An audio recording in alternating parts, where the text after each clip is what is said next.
नमस्कार, मेरा नाम है रवि कौशिक और आज हम आपके सामने लेकर आए हैं एक ऐसी सनसनीखेज घटना जिसका नाम है सिरफिरे की 7 खून वाली स्क्रिप्ट, जिसमें आज हम आपको बताएंगे कि कैसे एक सेक्स वर्कर की मोहब्बत ने एक सिरफिरे को खूंखार कातिल बना दिया और कैसे उसने सिर्फ महिलाओं को ही मौत के घाट उतारा और 2 लाशें कैसे पुलिस के लिए सिर्फ एक पहेली सी बनकर रह गई और उसने ऐसी कौन सी बातें कही जिसे सुनकर पुलिस भी आखिर सहम उठी।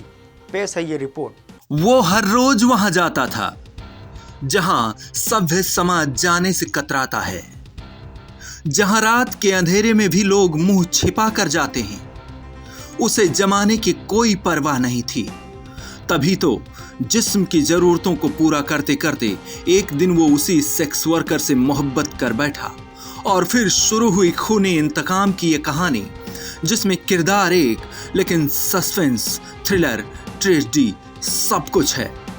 पहले जिस्म फरोशी की लत और मासूका से मोहब्बत ने उसे ऐसा खतरनाक कातिल बना दिया जिसकी दास्तान सुनकर तफ्तीश कर रही पुलिस भी हैरान रह गई। कर्नाटक के मैसूर से 45 किलोमीटर दूर जगह मांड्या टाउन।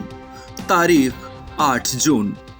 मैसूर के मांड्या टाउन में पुलिस को एक लाश या यूं कहें कि आधी लाश मिलने की सूचना मिली। आधी लाश इसलिए क्योंकि मृत शरीर के ऊपर का हिस्सा गायब था। सूचना पाकर पुलिस मौकाए वारदात पर पहुंची, लेकिन पुलिस के सामने सबसे बड़ी चुनौती आ खड़ी हुई, क्योंकि पुलिस के सामने तफ्तीश के लिए सिर्फ आधी अधूरी लाश के सिवा कुछ नहीं था। पुलिस के पास सिर्फ इतनी जानकारी होती है कि मांड्या टाउन में मिली लाश किसी महिला की है। लाश के बिना पर पुलिस तफ्तीश कर ही रही होती है कि मांड्या टाउन से 25 किलोमीटर दूर अराकेरे गांव में एक और लाश मिलने की खबर मिलती है। दूसरी लाश की सूचना मिलने के बाद पुलिस को लगा कि तफ्तीश पूरी हुई, लेकिन पता चला कि दूसरी लाश का भी कमर से ऊपर का हिस्सा गायब है। अब पुलिस के सामने एक नहीं बल्कि 2 अधूरी लाशों की पहेली सुलझाने की चुनौती थी। पुलिस ने मांड्या टाउन से लेकर पूरे कर्नाटक से गायब हुई 30 से 35 साल की महिलाओं का रिकॉर्ड जुटाना शुरू किया।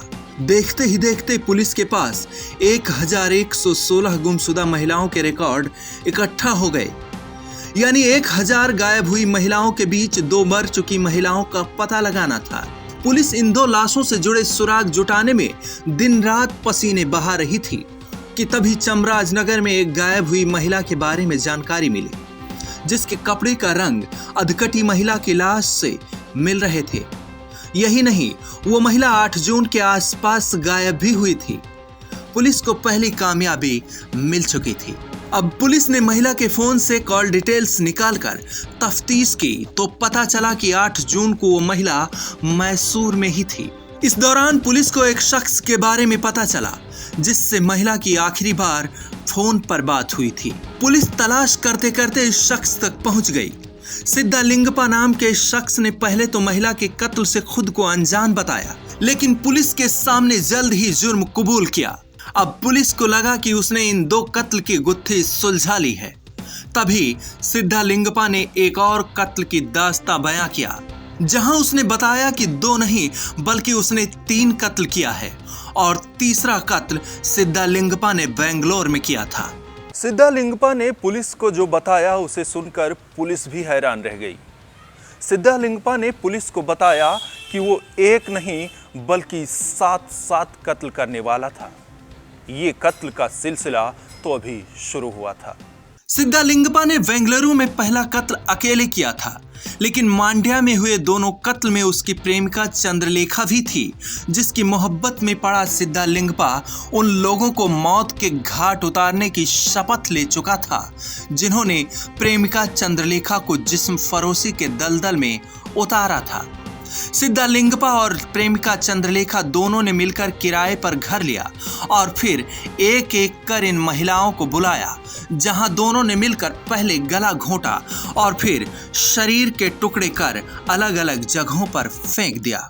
सिद्धालिंगप्पा की गर्लफ्रेंड चंद्रलेखा ने उसे 7 नाम बताए थे जिन्होंने उसे जबरन जिस्म फरोशी के बाजार में उतारा था, जिनसे सिद्धालिंगप्पा और चंद्रलेखा बदले की भावना में जल रहे थे।